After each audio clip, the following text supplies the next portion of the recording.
Olá pessoal, boa tarde, dando início aqui a mais uma live, mais um papo esportivo da Confederação Brasileira de Voleibol para Deficientes, a CBVD, e hoje nós temos como convidado o técnico campeão, muito campeão aí, com uma vasta carreira dentro do esporte, do vôlei olímpico como do paralímpico, Fernando Guimarães, que ele vai falar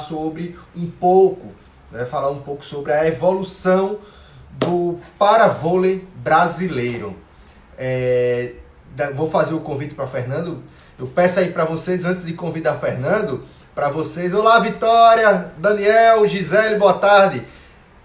Peço a vocês que aí vocês apertem esse coraçãozinho aí para ele ir subindo. Quanto mais ele sobe, além de a live ficar mais bonita, o Instagram vai entendendo que o assunto é relevante e vai levando para cada vez mais pessoas. Como você pode pegar esse triângulo aí, o aviãozinho que tem embaixo, e no triângulo você compartilhar com os seus amigos. Lembrando que a CBVD, além do Instagram aqui, que nós estamos vendo, nós também temos canal, temos uma fanpage no Facebook, né, CBVD Vôlei Sentado, e um canal no YouTube, CBVD TV. Vocês podem ir lá se inscrever também, que essa live saindo daqui eu vou salvar lá também para ficar eternizada para vocês assistirem. Vou fazer o convite aqui para Fernando. Antes de fazer o convite, vou fixar aqui o tema que ele vai falar, já que para todos fiquem sabendo.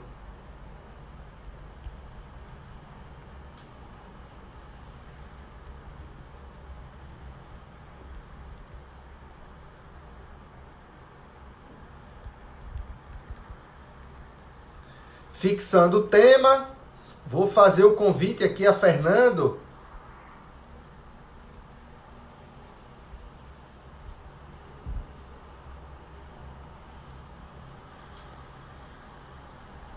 Para a gente dar início ao nosso bate-papo aqui sobre para brasileiro. Bira, boa tarde, Bira. Ei, Fernando, tudo bem? Boa tarde. Bem, Danilo. Tudo bem? Como vai? Tô bem. Tá me vendo bem? Escutando bem? Tô. Você também? Tá, sim, graças a Deus.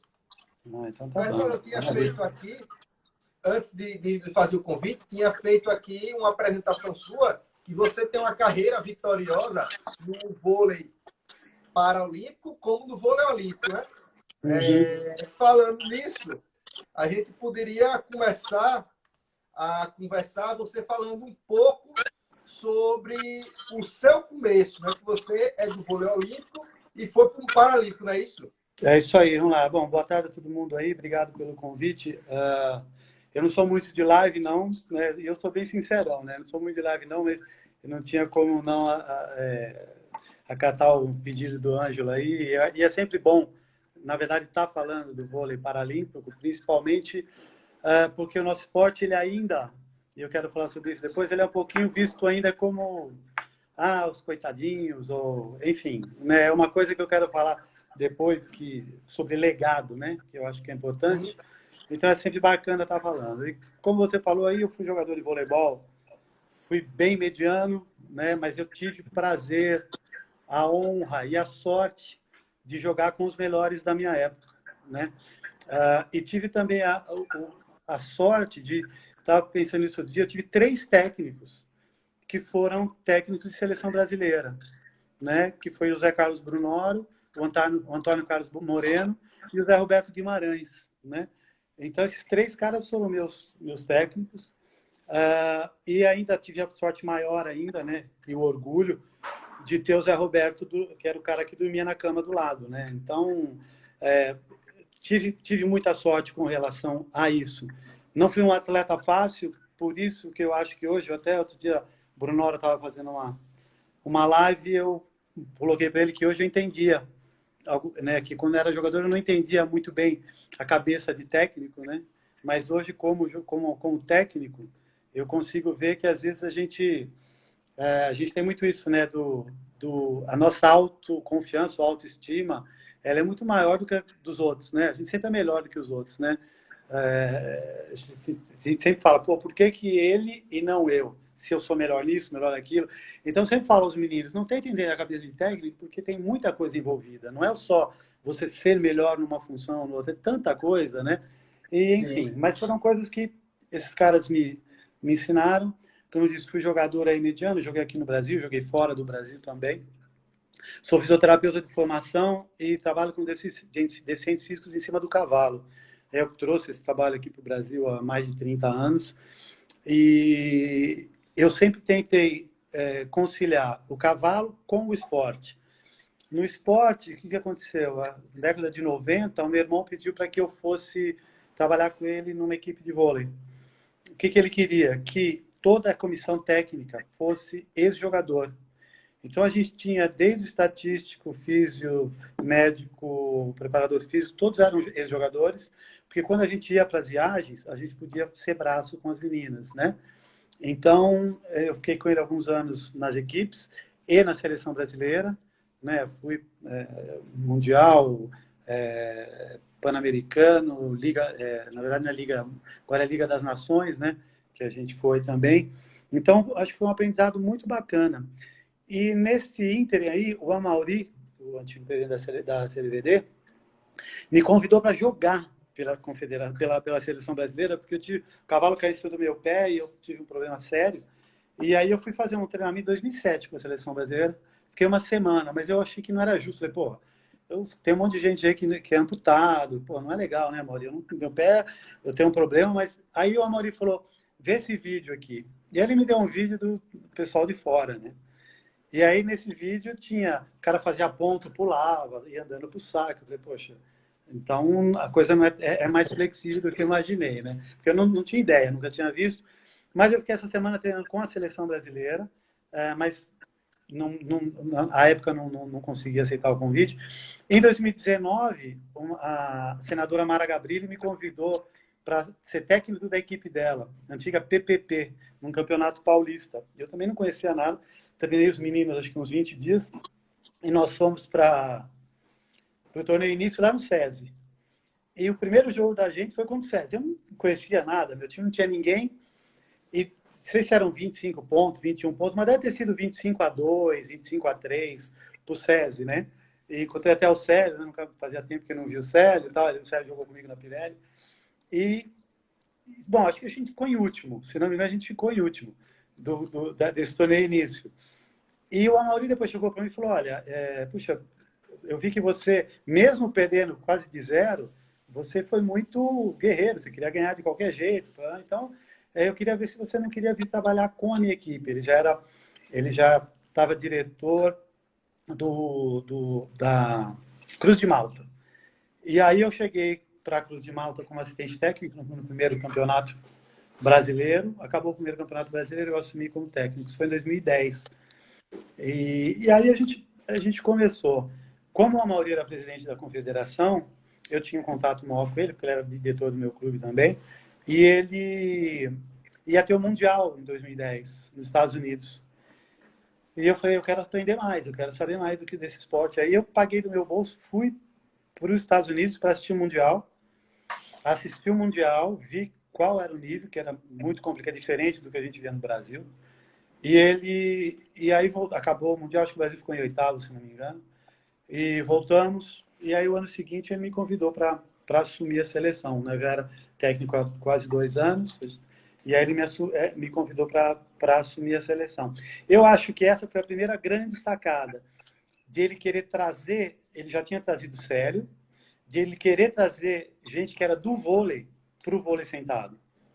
E o Amaury, ele falou uma coisa para mim que depois eu fiquei pensando, e que eu falei, caramba, ele falou, poxa, você trabalha no alto rendimento há tantos anos, você foi jogador, e você trabalha com deficientes físicos há mais de 20 anos, pô, eu acho que você é um cara que pode entender ali, né, tanto a parte da deficiência dos caras, quanto a parte do vôlei. E eu fiquei pensando muito nisso, né, quando ele me convidou para ser o técnico da seleção, eu fiquei pensando muito nisso, sobre... eu aprendi não, o mesmo amigo meu falou uma coisa e eu achei engraçado, né, ele estava numa crise existencial, e eu usei muito isso para mim. Ele falou assim, eu me perguntei, para que eu sirvo? E eu comecei a fala, pô, será que é isso? Será que eu estou sendo preparado para isso? Né? Será que eu estou há tanto tempo no vôlei, há tanto tempo com os cavalos, com os deficientes, para chegar no que realmente eu fui preparado para fazer? E eu falei, bom, vamos aceitar. A gente começou em 2011 lá com a seleção, eu achando que ia ganhar de todo mundo a hora que a gente quisesse, foi só assumir que vamos arrebentar, vamos revolucionar. Aí nós fomos para a Bósnia, no primeiro campeonato, perdemos todo mundo. Né? E eu falava, meu Deus, o que aconteceu? Né? E aí você vai aprendendo, você vai vendo que a coisa não é tão simples, né? Que a coisa, a coisa é um pouquinho mais embaixo. E a gente foi estudando, foi perseverando. Aqui no Brasil a gente estava com a hegemonia, né? Com o CP. Fomos para a Olimpíada de 2012. Até lá ainda estava muito quadrado, eu achei. E foi uma Olimpíada, na verdade depois eu falo da outra, mas essa Olimpíada eu saí muito mais satisfeito do que a de 2016. E essa Olimpíada nós somos quinto. Nós perdemos da Rússia, né, de 3-2 nas quartas de final, nunca havia ganho 7 da Rússia. E no final, e a quinta vez nós ganhamos do Egito, de 3-2. E eu falei, caramba, puta, muito legal, saí de lá satisfeito.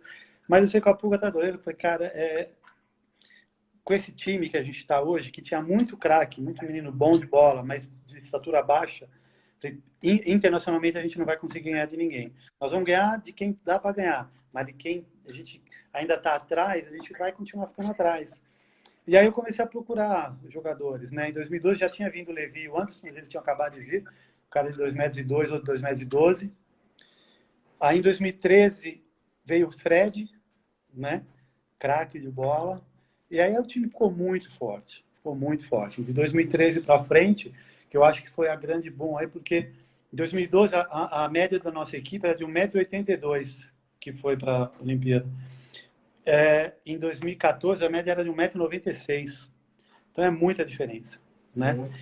Muita. E, infelizmente, o vôlei, o paravôlei, ele é muito mais exclusivo do que o vôlei. Porque o vôlei, você, mesmo que você seja um cara de 1,90 m, se você tiver saltar bem, você ainda joga. No paravôlei, se você for baixo, é muito complicado você jogar. Né? Masculino, feminino é mais fácil. Masculino, tá? No feminino a gente ainda consegue ter jogadoras mais baixas, habilidosas, que conseguem jogar. No masculino é muito difícil, porque é o teu alcance.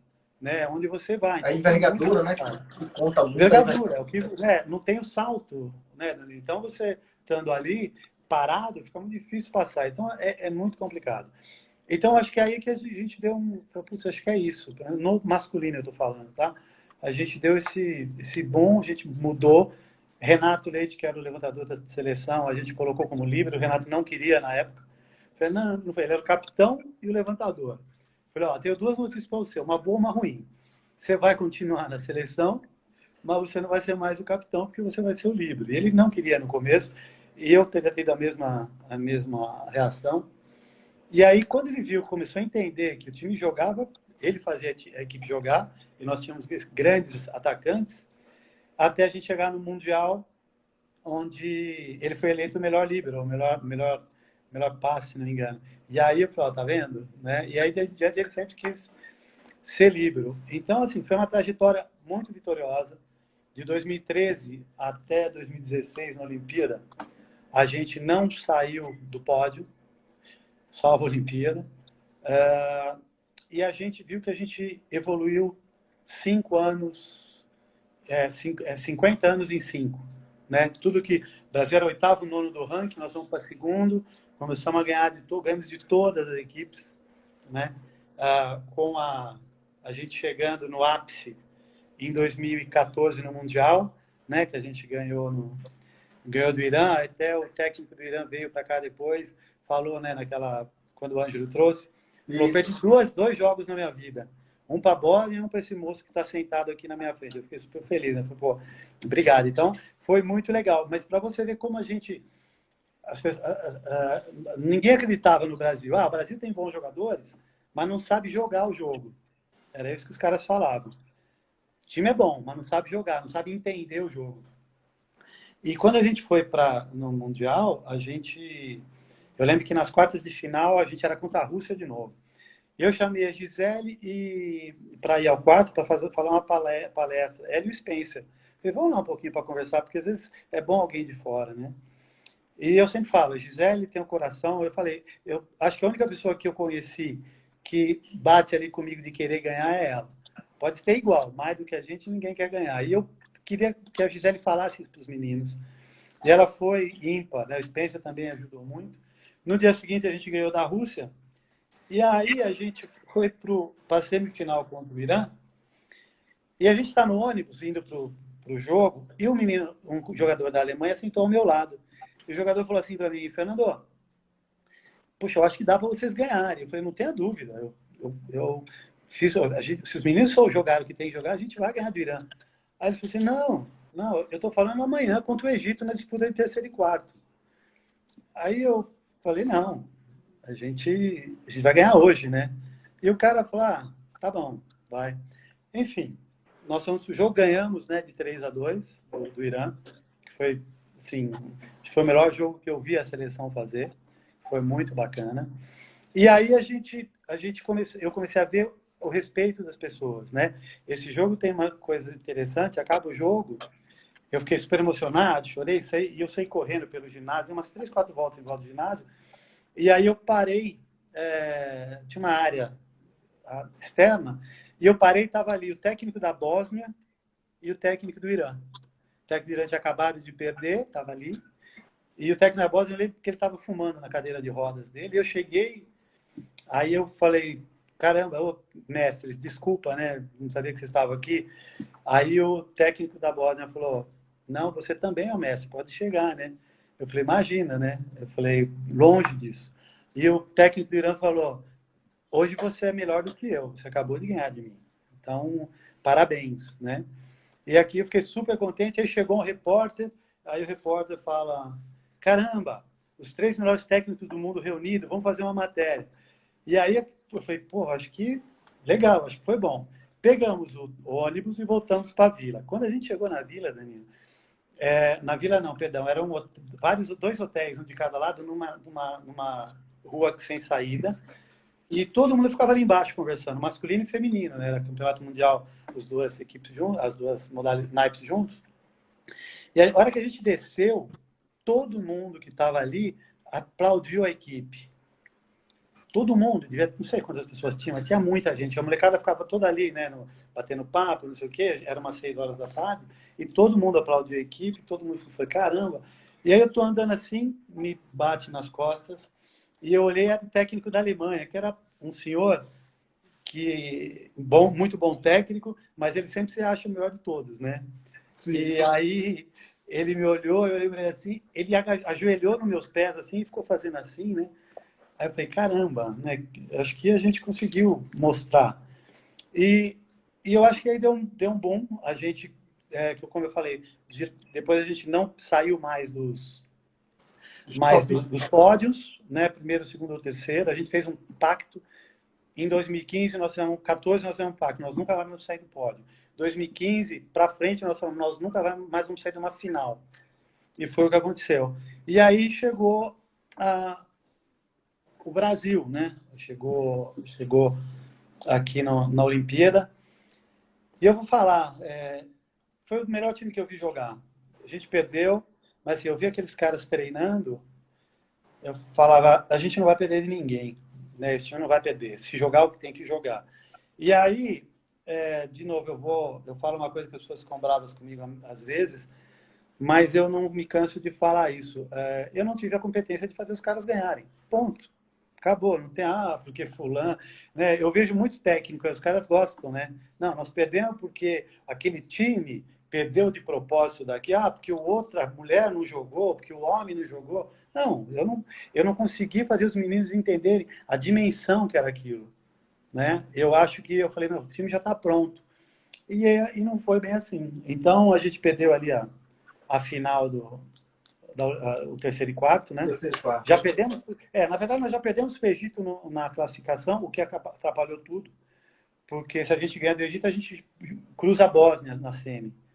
E eu tinha certeza que a gente iria ganhar da Bósnia, mas a gente não conseguiu fazer o dever de casa, que era ganhar do Egito. E aí a gente pegou o Irã na semi, e aí a gente perdeu, e perdeu de 15-13 o tie-break do Egito. E aí, né, qual que é o meu sentimento com relação a essas coisas? Aquele jogo contra o Irã, eu lembro dele, que foi o dia mais feliz da minha vida esportiva. Eu lembro dele quando eu tenho que falar para alguém, como eu estou falando com vocês hoje, como de vez em quando eu conto e tal. O dia que eu perdi o jogo do Egito, que foi o dia mais triste da minha carreira esportiva, não tem um dia que eu acordo sem pensar. Então, assim, porque para mim a vitória, eu não sei como é que os outros técnicos se sentem, mas eu tenho... A vitória para mim, ela é meio que obrigação.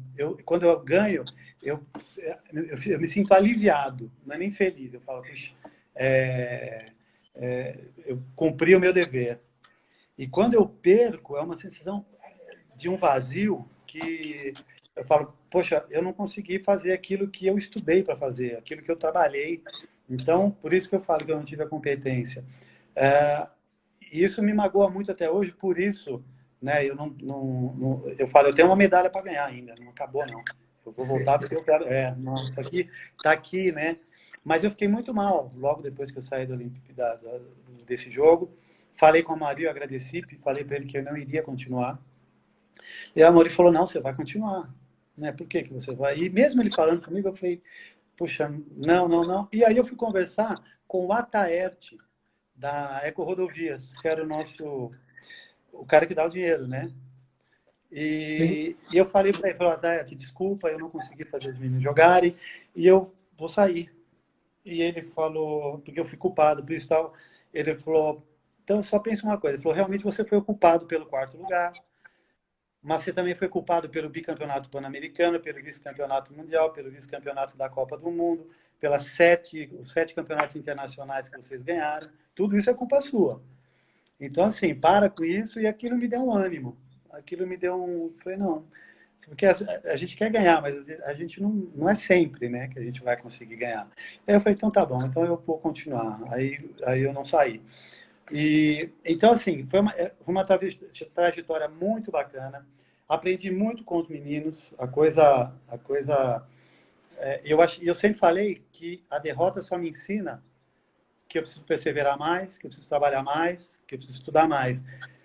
Só que não é tão simples assim. Depois dessa derrota para o Egito, eu vi que tem muito mais coisa envolvida, né? A sensibilidade, o feeling de saber levar, de você não espanar o jogador, de você conseguir extrair o máximo do cara. Tem uns que você tem que falar grosso, no outro você tem que passar a mão na cabeça. Então são coisas muito difíceis. E a única pena que eu sinto é que aquela equipe que eu falei que para mim foi a melhor que eu vi jogar, não a melhor brasileira, a melhor que eu vi jogar no mundo. Quando eu vi esses caras treinando, eu falei, gente, isso é um voleibol de alto rendimento.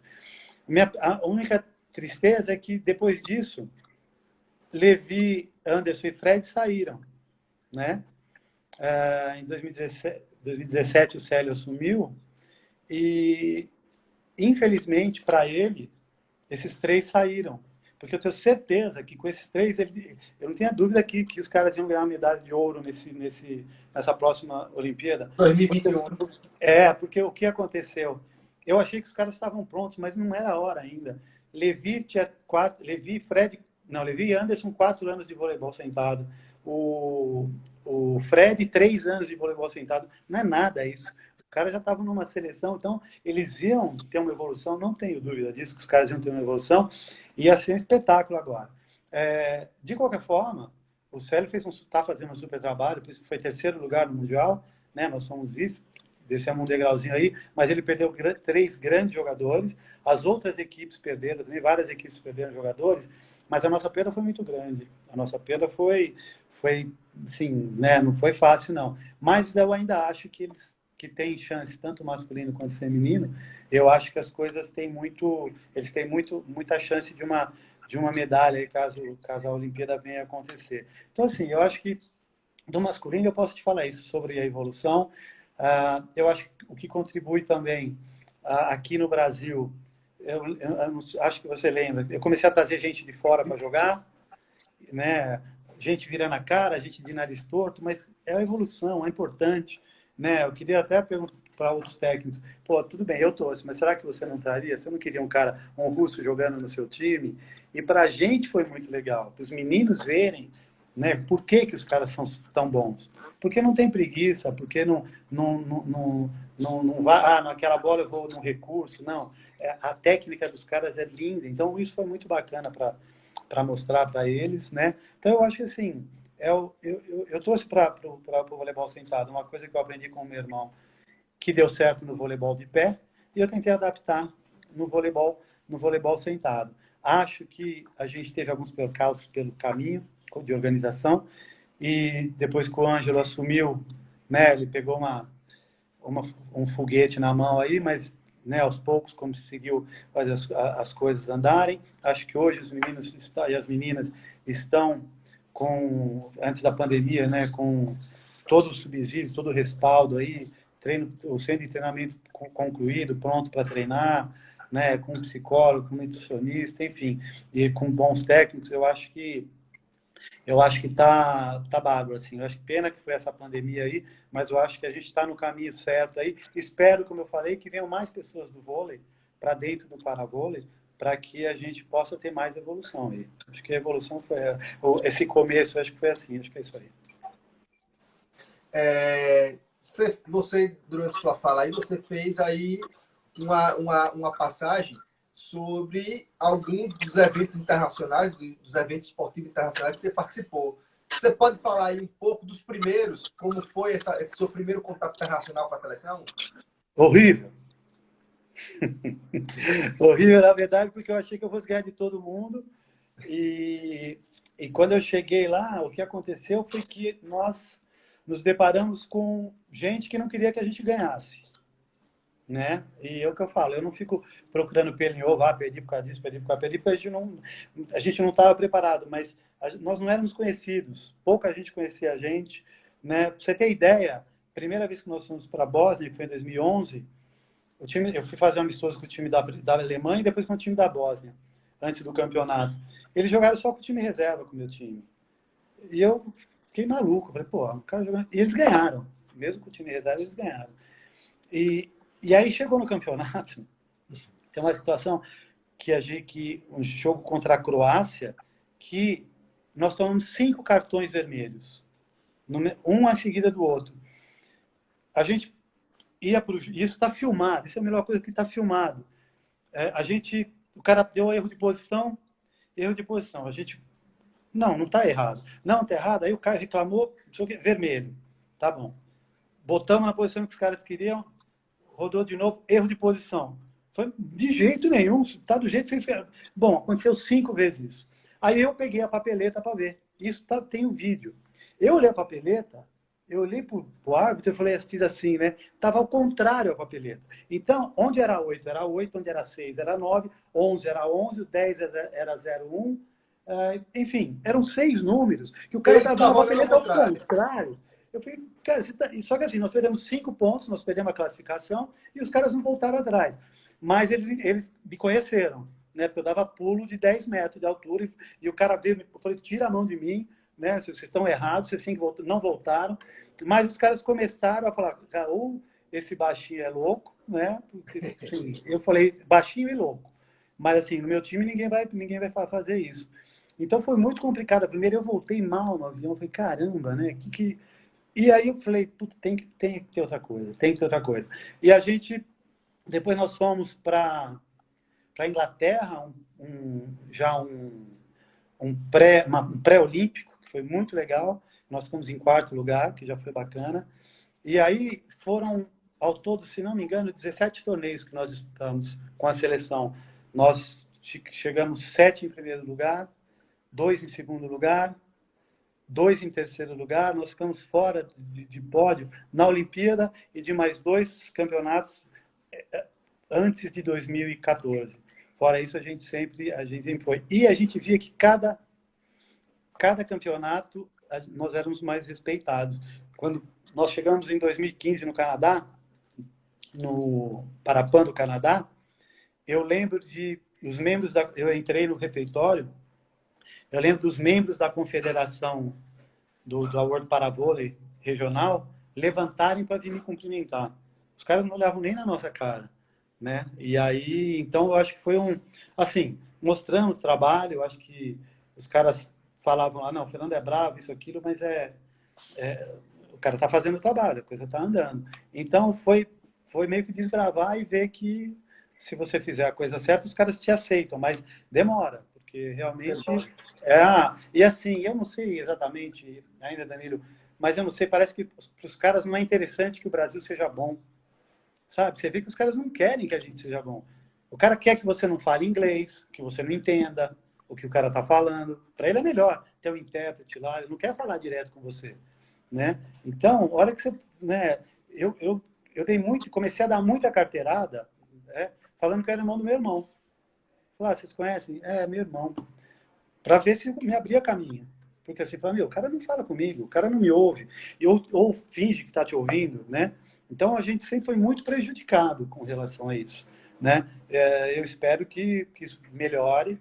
Aqui nas Américas já está melhor, mas na Europa é muito difícil, muito difícil. Eu acho que Sérgio e Guedes devem encontrar essa dificuldade também. Exato.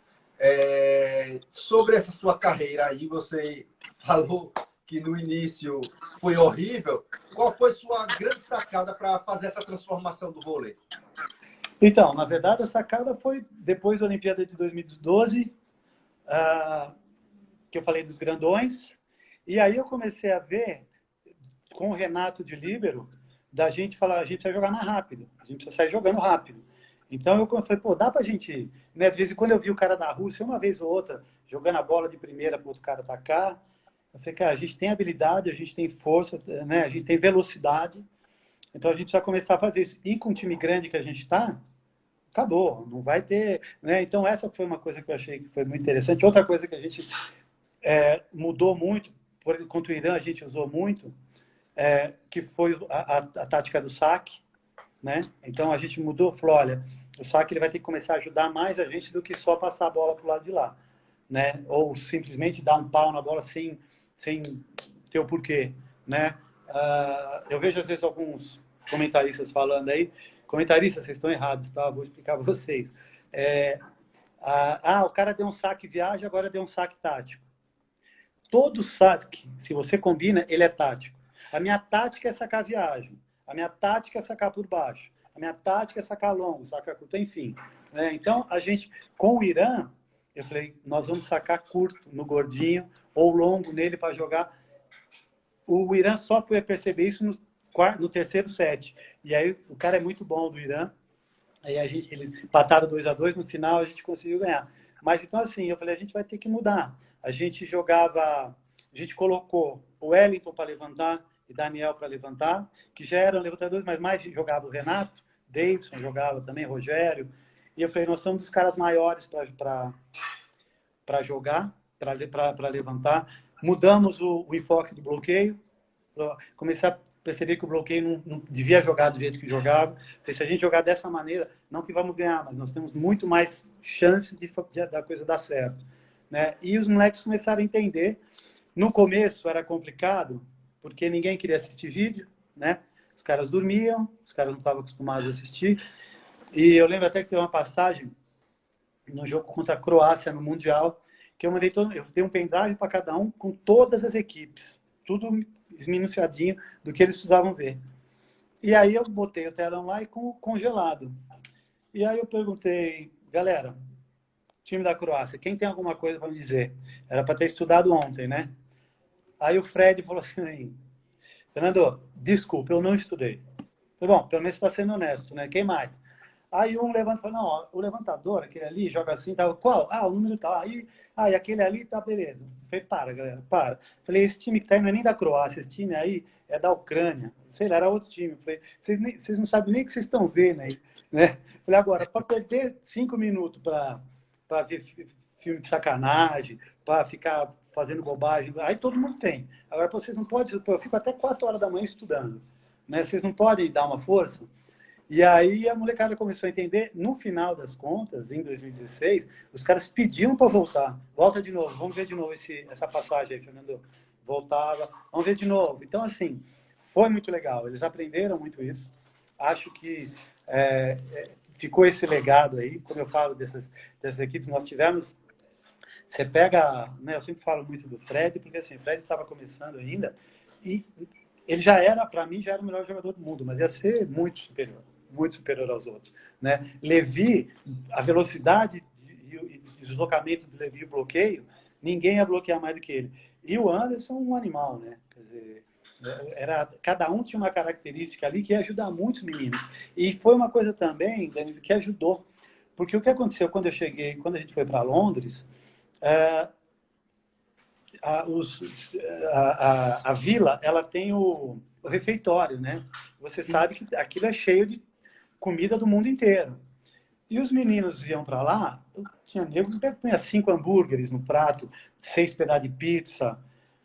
Então, assim, era uma coisa, o cara falava, caramba, vou comer. Né? O cara não tinha a responsabilidade de um atleta.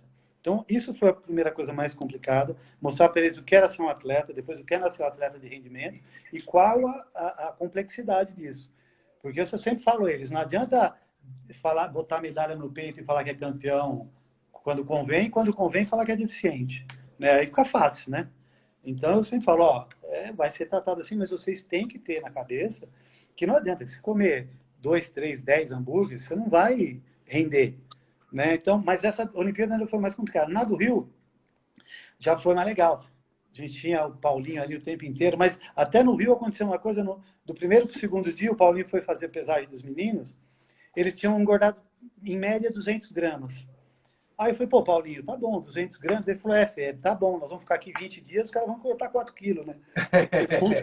Eu falei, é verdade. Então ele falou, não tá bom, não, temos que... Né? Então, Levi tem uma cena engraçada que ele tá comendo 4 bombas depois do almoço. Eu falei, Levi, você come 4 bombas na sua casa? Eu falei, não, filho, mas aqui, pô, mas eu posso, cara, você sabe que eu malho pra caramba. Eu falei, eu sei que você malha, mas os outros não malham, estão te olhando. Né? E é só que o cara vai ver você comer, ele também vai querer comer. Então, pô, essas coisas que a gente tem que ter o filho de... E aí os meninos entenderam, né? Então, eu acho que, assim, foram algumas coisas que foram acontecendo. A própria maturação dos caras, o amadurecimento deles, né? Por isso que eu falei, que eu acho que mesmo o Célio perdendo alguns jogadores, os meninos estão muito mais maduros hoje, né? O pessoal da seleção, 80% deve ser o mesmo que participou da última Olimpíada, 70, 80, são caras que já têm 2, 3 Olimpíadas nas costas, e principalmente a seleção masculina, ela é tarimbada, ela está cascuda já, sabe? Os caras sabem cozinhar o galo, sabem, né, fazer a coisa acontecer. Você vê, agora a gente foi para o Pan-Americano, né, que eu fui com o feminino, o Brasil estava vindo, não estava jogando bem, mas estava o masculino, mas estava... Chegava na hora, você acha que os caras ganhavam? Não ganhavam. Os Estados Unidos não ganhavam, o Canadá não ganhava. Né? Eu ouvi os caras do Canadá falando, os caras disseram, pô, nós vamos ganhar. Eu falei, não vamos ganhar. Não vamos ganhar porque, assim, os moleques já têm, sabe, a coisa de, perde um set aqui, um set ali, porque tá levando em banho-maria. A hora que precisar ir, tanto que na final foi 3-0, né? Então, é um time que já está tarimbado e já tem conquistas, né? O masculino já é campeão. Né? O que eu falo também pro feminino, né? Que eu passei por uma temporada ali, e eu falo para elas, né? Escuta, temos que parar de ninguém, temos que ganhar um campeonato. O time é muito bom. O time é muito bom. O time tem que chamar, botar a responsabilidade ali e falar, não, porque ela já tem equipe para ganhar, sim. É um time forte, ela já tem equipe, mas está faltando um título. Né? Tá faltando um título. Acho que o Brasil, o feminino, é terceiro na Olimpíada, mas, se não me engano, nunca foi campeão de nenhum torneio. Precisa ser, porque é a hora que vai começar a ser respeitado. Tem que ter um título. Porque aí você começa a ficar mais tarimbada, a ficar cascudo, saber a hora certa de fazer as coisas. Então, eu acho que é isso. A falar nisso, posso te falar, a gente nem falou, mas posso falar da experiência no feminino, que eu acho que foi legal? Pode sim, pode sim. Obrigado. Feminino, o Ângelo pediu para ajudar como assistente técnico ano passado, né? Foi 2019. 2019. E eu falei, tá bom, Ângelo, eu vou. Falei com o Guedes, com o Ângelo. E aí, primeiro, eu queria agradecer ao Guedes, porque ele foi um cara que me recebeu de braços abertos, né? Assim, eu lembro do Guedes falando para mim, Fernando, fica tranquilo que eu sei como te tratar, né? Porque eu sei do seu jeito, então eu sei como te tratar. Eu ainda falei para ele, Guedes, o problema não é como você vai me tratar, é como eu vou te tratar. Eu espero também, né? Mas no final foi super bom. Ele me deixou muito à vontade com tudo. Eu trouxe algumas coisas do masculino que ele falou, vamos tentar adaptar no feminino, né? De velocidade, de transição, de bloqueio. E ele me deixou super à vontade com isso. E acho que foi uma... Vou falar de dois lados, né? Foi uma coisa muito interessante com relação à minha melhoria como técnico, porque eu sempre fui o técnico, tive o comando, e eu sempre bati muito, né? E o Caio, meu assistente, sempre aliviou. E dessa vez agora, eu não podia o Guedes bater e eu bater também, né? Então eu vi o outro lado, né? Eu tenho até acho que no último jogo, a Duda do meu lado, que ela o Guedes substituiu, e eu acho que abraçando ela, calma, você vai voltar. Quer dizer, eu nunca fiz isso com um jogador, né? Eu sempre mais dei a porrada. E eu vi que não precisa tanto, né? Tem cara que eu falei, é o feeling de você saber até que ponto você pode ir e até que ponto você pode deixar o cara, porque senão você espana e aí o cara não vai jogar Não vai, bem mesmo. Não vai vai render. travar, né? Então para mim foi um momento muito bom para o crescimento. A segunda coisa que foi muito legal foi a recepção das meninas, porque tinha um preconceito, né, do Fernando. Eu lembro que uma delas ficou super minha amiga depois, quando ela ficava na torcida, quando eu sou técnico no Brasil, ela ficava cantando, ela está descontrolada, ela está descontrolada. E aí, quando eu fui para a seleção, ela viu que não tinha nada disso, né? Falou, nossa, mas o diabo não é tão feio quanto pintaram, não sei o quê. Então, foi muito bacana para desmistificar algumas coisas. Outras eu já era bem amigos. Foi um prazer trabalhar com elas. Vi meninas, né? Eu sempre falo da Gisele porque é espetacular como jogadora, como pessoa, mas, né? Conheci a Mara, que hoje voltou à seleção, puta coração guerreira. Camila pensa pra caramba, as meninas que jogam com o Guedes, Núria sempre entrando super bem, Nathalie, que eu não conhecia tanto tão a fundo também, ali todo mundo, jogadoras que realmente está faltando porque vai ganhar, vai ganhar. Eu sempre falo para elas, tudo a seu tempo, mas vocês vão chegar lá. Agora, tem que parar de dar desculpa, isso eu falo. Parem de, eu não joguei bem, para. Nós temos que parar com isso. E assim, eu tive uma frase legal, não sou muito de frase, não, mas o dia que você conseguir entender que você perdeu porque você perdeu sem ficar arrumando desculpa, você tem muito mais chance de ir à frente, de ganhar. Então, eu acho que é isso, né? Eu acho que elas têm que entender isso, mas eu não tenho dúvida que o time está bem preparado. Então, foi uma fase muito bacana, mas, né, no final, eu conversei com o Guedes e com o Ângelo, eu tinha conversado desde aqui, antes da gente ir para o Parapé, eu estava conversando com a Cris, que é a psicóloga, e a Cris que me ajudou a ficar. A Cris que falava, Fernando, calma, né, você precisa ajudar, eu acho que vai ser bacana e tal. E porque o que aconteceu? Quando acabou, eu falei com eles. E eu falei, Cris, será que eu falo? Ela falou, não tem problema porque não é o teu perfil. Então eu falei com o Guedes, com o Anjo, e falou, olha, não é o meu perfil ser assistente técnico. Né? Eu queria agradecer, foi muito legal, mas a coisa de não ter a primeira nem a última palavra é muito difícil para mim. Eu já vi isso, pra você ter ideia, Danilo, eu fui assistente técnico do meu irmão, 3 jogos. Ele que é campeoníssimo, né? E eu falei, desculpa, você é o campeão olímpico aí, mas eu não vou ser seu assistente, não, né? Então é muito complicado para mim isso, a coisa do... Sem desmerecer o assistente técnico. Tem gente, eu vejo o Paulo Coco, que é assistente técnico do meu irmão, um dos melhores assistentes técnicos do mundo, não tenho dúvida, mas o cara tem esse perfil, né? Então, para mim, é muito complicado. Mas, ao mesmo tempo, me fez crescer. Eu acho que eu ajudei ali a seleção. A gente ganhou um set dos Estados Unidos, que numa competição dessa envergadura, em competição mesmo, não em amistoso. É a primeira vez que a gente ganha um set dos Estados Unidos. E é aquilo que eu falo, se ganhar um, dá para ganhar mais. Né? Então, eu acho que assim, o caminho tá aí, tá aberto, eu acho que elas têm muita chance, tanto elas quanto eles, de irem à frente. Sobre o para-vôlei brasileiro, como é que você pode ver, você que acompanha, que participou do campeonato, que você vê as equipes brasileiras?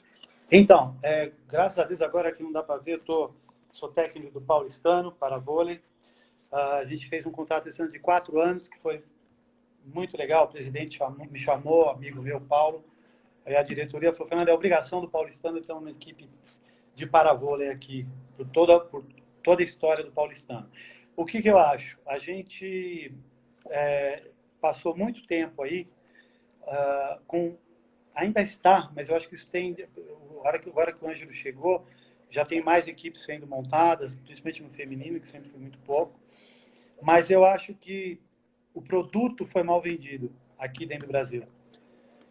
A gente precisa saber vender o produto para vôlei. Eu acho que assim, tem muitas equipes ainda que, puxa, o cara vai lá, não ganha nada, né? O atleta não ganha, o profissional que está ali não ganha, né? Como eu te disse, eu acho que as pessoas ainda veem muito, o coitadinho, o cara nem sabe exatamente o que é, mas o coitadinho. Quando acabou a Olimpíada do Brasil, o cara perguntou para mim qual o legado que você acha que tem que ficar. Eu falei, o legado é não ser tratado nem como super atletas e nem ser tratado como coitadinhos. Os caras são normais. Os caras só tiveram um problema ali motor, acabou. Os caras têm que ser tratados como atleta. E nós temos que vender o produto, tem que ser business, né, que a gente fala. Tem que saber vender.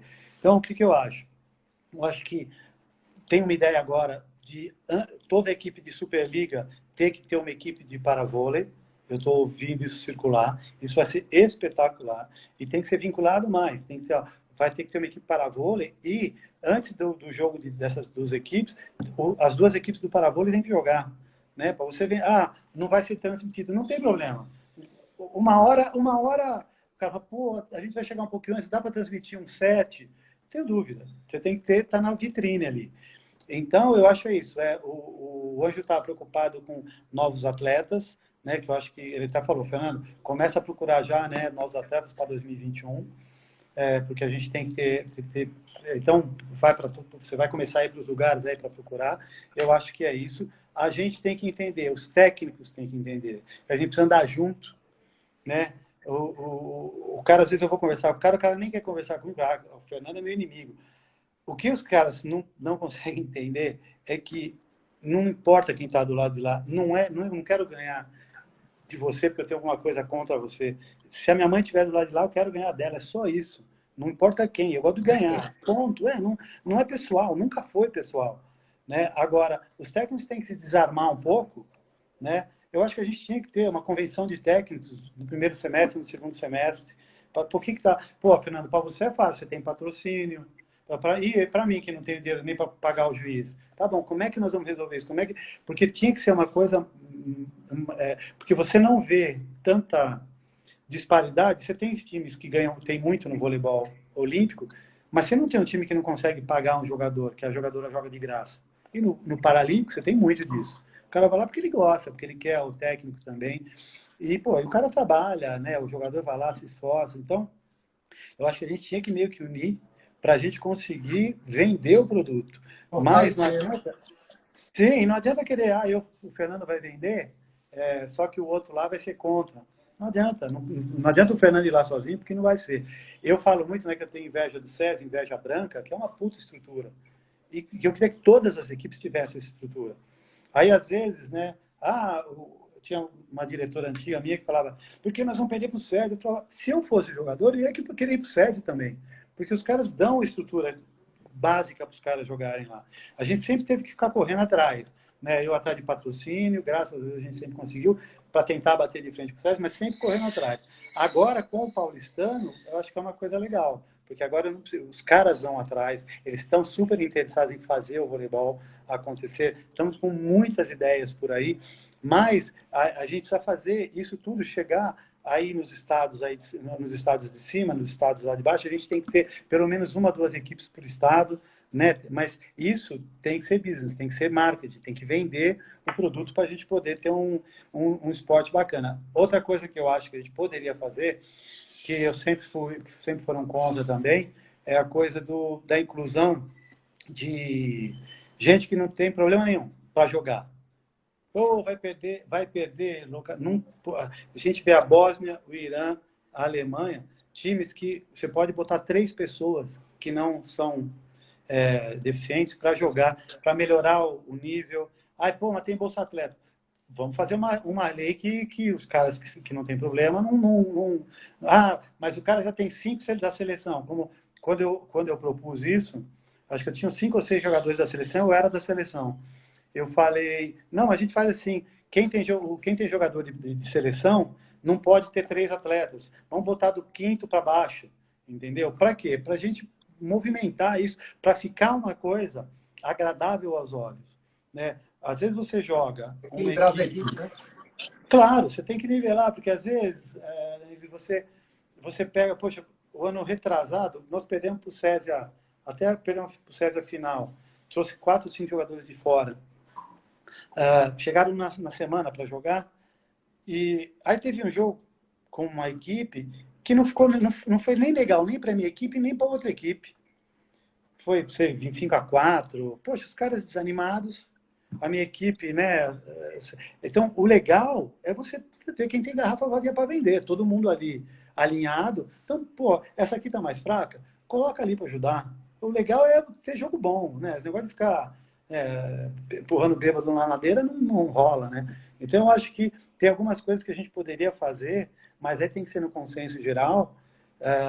E às vezes o problema é que quando eu falo, aí é todo mundo contra, né? E aí é uma pena. Porque, inclusive, até isso eu queria falar. Sabe que eu tenho amigos no vôlei desde que eu era moleque.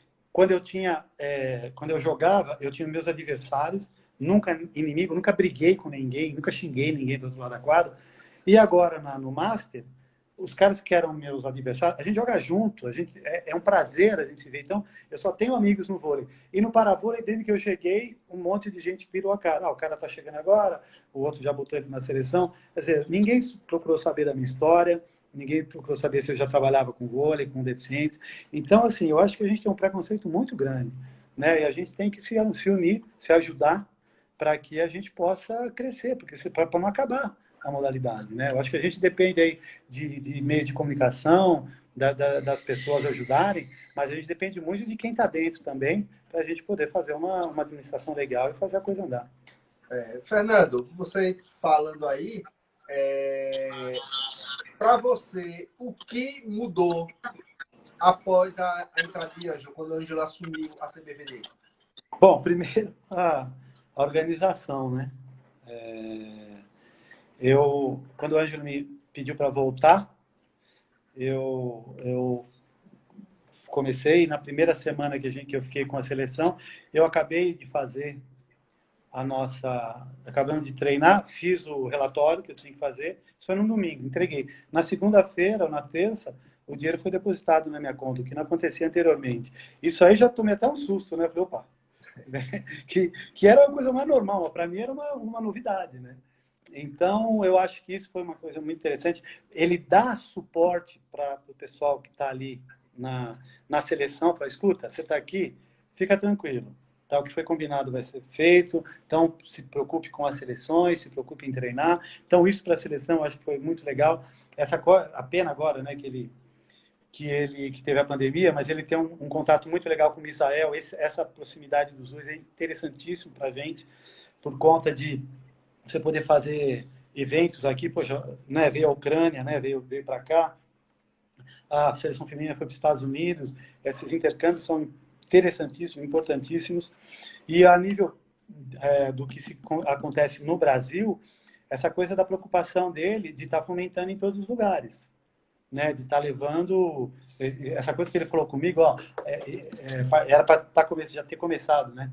Fernando, segundo semestre você vai ficar correndo atrás das jogadoras pelo Brasil para o ano que vem, né? Então, eu acho que é isso, é um trabalho bem feito, reto, transparente, né, Danilo? Tem que ser. Tá? Tem que ser, tem que ser. A fatia do bolo ela é boa o bolo é bom quando a fatia é para todo mundo, né? E todo mundo, se a fatia é desse tamanho, ponto, né? Então eu acho que a coisa tem que ser muito reta, muito franca ali, para que a gente possa fazer. Eu acho que o que eu senti mais disso foi realmente disso, de agora a gente ter uma organização, né? Antigamente a gente tinha lá o secretário do antigo presidente. eram coisas tupiniquins, né, que aconteciam, assim, né, que a gente não... Era coisa de fundo de quintal. E hoje não, hoje você, pô, vocês têm um staff aí, né, você tem... Eu fui para Aracaju ano passado, eu vi quanta gente ajuda o Ângelo, né, como ele está bem servido ali. Então, assim, não tenho dúvida que foi uma mudança radical. Se não mudasse, ia acabar. Se não mudasse, ia acabar. Mas com essa mudança aí, espero que ele continue. Eu acho que tem muito para a gente, com certeza, vai chegar na medalha, no pódio de novo na Olimpíada. Era justamente isso que eu queria perguntar. A gente já está... Falta 5 minutos só para encerrar a nossa live. Já? Já era isso que eu ia perguntar. O que é que você, como é que você vê o futuro, né? As Olimpíadas 2021 aí com as duas seleções. O que eu falei, eu acho que Célio tem uma missão dura, que é o time do Irã. O que eu vejo no masculino, eu vejo o time do Irã um pouco acima. Isso não quer dizer que a gente não possa ganhar, porque quando a gente ganha, eles também estavam acima. Aí eu vejo ali muito junto Bósnia, Rússia, Brasil, Egito, Alemanha, porque voltaram alguns jogadores da Alemanha, né? Vejo meu time, né, a Ucrânia, que os caras me convidaram para ser o técnico, né? Já estou de técnico deles aí, um pouco abaixo, tentando classificar, porque nem está classificado ainda, mas aí classificou a Ucrânia ou a Alemanha. Mas eu acho que, como eu falei, o time está mais cascudo. Eu acho que tem muita chance aí de ter uma final Brasil e Irã. Eu acho que é muito, que eu acho que é provável. Eu acho que não tem muito de onde escapar isso. Os caras fizeram o que realmente tem que fazer ali, eu acho que a coisa chega. E o feminino tem um quarteto ali, China, Estados Unidos, Brasil e Rússia, que estão acima dos outros. Não vejo como não ficar entre os quatro as 3 medalhas, né? Não vejo isso. Mas o que eu falo das meninas, tem que botar na cabeça que tem que ser campeão. E não é a coisa de, vamos lá, vamos ser campeão. Não. Você tem que assumir mesmo. O time, para mim, ele é muito forte. Eu acho que pode acontecer uma coisa, por exemplo, pode ser que o Célio seja campeão e o Guedes fique em terceiro ou fique em quarto. Pode acontecer tanta coisa, né? Mas eu acredito mais que, pelo nível das equipes, eu acho que o trabalho do Guedes é menos difícil do que o trabalho do Célio. Porque o Célio, como eu falei, aquele cara de 2,46 m é muito complicado. É muito complicado, né? Então, você tem que estar... Agora, ali, no feminino, está muito nivelado. Então, eu acho que se as meninas realmente jogaram o que elas podem jogar, eu não tenho dúvida que elas ganham a medalha de ouro. É isso. Que bom, Fernando. Fernando, agradecemos demais sua participação. Deixa aqui para você mandar uma mensagem final aqui para todos que estão nos assistindo. Então, vamos lá. Eu queria agradecer de novo, Ângelo, você aí, por ter me convidado. Desculpa, eu não consegui... Eu vejo que está passando assim, mas eu não consigo... Se eu ler embaixo, eu não consigo ficar olhando para o Danilo e não concentro no que eu estou falando. Então, se a gente não respondeu as perguntas aí... E queria deixar o recado que, assim, que está aqui a medalha... Guedes sabe, Ângelo sabe, todo mundo sabe. A minha intenção é voltar para a seleção, isso não tem a dúvida. Que seja por meritocracia, lógico, né? Mas eu falei, eu ainda tenho uma medalha para buscar aí e eu não abro mão disso. Eu espero que um dia ela venha. Tá bom? Obrigado de novo, Danilo. Obrigado a todo mundo aí. Fiquem com Deus.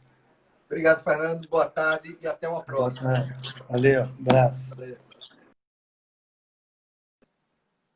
Bem, pessoal, encerramos aqui mais uma live pela Confederação Brasileira de Voleibol para Deficientes. Hoje conversamos com o técnico, já foi técnico da Seleção Brasileira e hoje é o técnico da Rússia, o brasileiro Fernando Guimarães, que falou aqui um pouco sobre a sua história no paravôlei aqui do Brasil, tanto na seleção como em equipes. Lembrando que na próxima segunda-feira tem mais um encontro, sempre às 3 da tarde. Muito obrigado, boa tarde e até próxima segunda. Valeu, pessoal.